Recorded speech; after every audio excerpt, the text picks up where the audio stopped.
অথচ তোমাদের নারী পুরুষরা এবং শিশুরা এবং মহিলারা বাঁচাও বাঁচাও বলে চিৎকার করছে এবং বলছে আল্লাহ অতিষ্ঠ জনপদ থেকে জালিম থেকে আমাদেরকে বাঁচাও, আমাদেরকে বাঁচাও, এইরকম নেতা পাঠাও, এইরকম বলছে। হাদিবিল কারিয়াতি যালিমি আহলুহা জাআলনা মিন লাদুনকা ওয়ালিয়া ওয়া জাআলনা মিন লাদুনকা নাসীরা, আমাদের জন্য একজন ত্রাণকর্তা পাঠাও, সাহায্যকারী পাঠাও। সুতরাং এই সাহায্যকারী ত্রাণকর্তা আমাদের জন্য দোয়া করতে হবে সবসময়। আল্লাহ যেন আমাদের জন্য একজন নেতা পাঠা, বিশ্বব্যাপী মুসলমানরা ঐক্যবদ্ধ হয়ে এই কাফেরদের বিরুদ্ধে লড়তে পারে, লড়াই করে আমরা জীবন বাজি রেখে ইসলামের জন্য, কোরআন কায়েমের জন্য আমরা চেষ্টা করে যাব ইনশাআল্লাহ। সম্মানিত মুসলিম ভাইরা, রাসূলুল্লাহ সাল্লাল্লাহু আলাইহি ওয়াসাল্লাম কিয়ামতের দিনে আপনাদের বিরুদ্ধে মামলা দায়ের করবেন।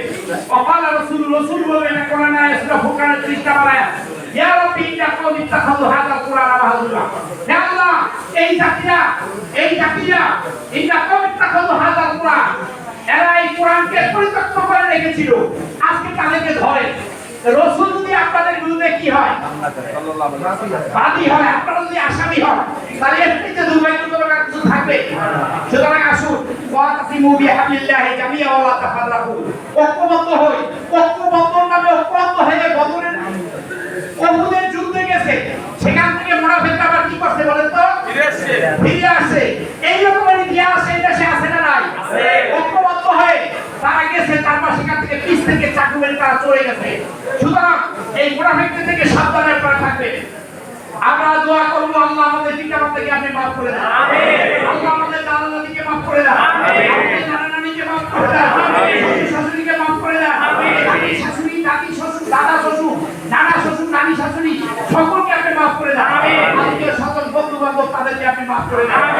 ইয়া রব্বে কারীম, আমাদের এই মাঠে কত বছর এখানে কথা বলেছেন প্রফেসর ডক্টর শমশের আলী, পরমাণু বিজ্ঞানী, আজকে উনি আমাদের মাঝে নেই, চলে গেছে আজিমপুর কবরস্থানে।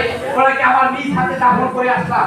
আল্লাহ ওনার কবরকে আপনি আলোকিত করে দেন, জান্নাতুল ফেরদাউসের মেহমান হিসেবে কবুল করেন। ইয়া আল্লাহ, এরপরে আমাদের ইয়ার কমরেড শহীদ মাহবুবুর রহমান জিলানী, যিনি কোরআন ক্লাস করতে করতে ঈদের চাঁদের ব্যাপারে ক্লাস করতে করতে সেই ঢলে পড়ে তিনি আর পৃথিবীতে নাই, মারা গেছে। আল্লাহ জিলানী ভাইকে আপনি মাফ করে দেন। আব্দুল হাকিম ভাই, আব্দুল ওয়াহিদ ভাই, আল্লাহ তাদেরকে আপনি মাফ করে দেন। অধ্যাপক ডক্টর ইনামুল হক মাদানী প্রফেসর, তিনি আমাদের ছেড়ে চলে গেছেন, বই লিখছেন, ঈদের সালাত করেছেন, এখানেও সালাত করেছেন, আল্লাহ আপনি তাকে মাফ করে দেন।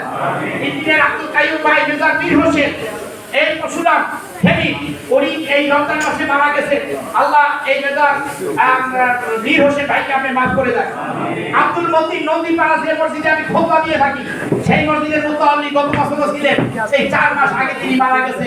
উনি একটা মসজিদ প্রতিষ্ঠা করছেন যেখানে আজকে জামাত হচ্ছে ঈদে। আল্লাহ ঠিক কবুল করুন।